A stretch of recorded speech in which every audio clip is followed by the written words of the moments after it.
தமிழ்நாடு முழுவதும் நடத்தப்பட்ட சோதனையில் செல்போன்கள், ஹார்ட் டிஸ்குகள், பென் டிரைவ்கள் மற்றும் ஆவணங்களை பறிமுதல் செய்துள்ளதாக என்ஐஏ அதிகாரிகள் தெரிவித்துள்ளனர்.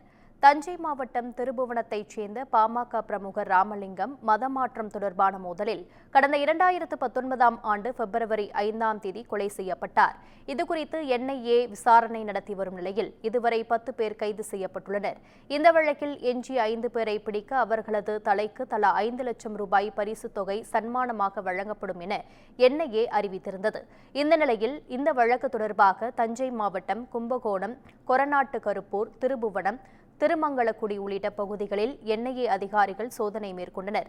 இதேபோல் திருச்சியில் தடை செய்யப்பட்ட பாப்புலர் ஃப்ரண்ட் ஆஃப் இந்தியா அமைப்பின் முன்னாள் மாவட்ட தலைவர் அமீர் பாஷா வீட்டில் என்ஐஏ அதிகாரிகள் அதிரடி சோதனை செய்தனர். மேலும் திருவாரூர் முத்துப்பேட்டையில் உள்ள வீட்டிலும் சோதனை நடத்தப்பட்டது.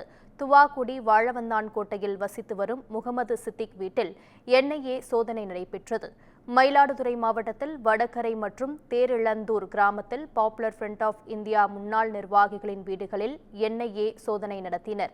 இதேபோல் புதுச்சேரி மாநிலம் காரைக்காலில் பாப்புலர் ஃப்ரண்ட் ஆஃப் இந்தியா அமைப்பின் முன்னாள் நிர்வாகி அஷ்ரப் அலி என்பவரது வீட்டில் என்ஐஏ அதிகாரிகள் சோதனை நடத்தினர்.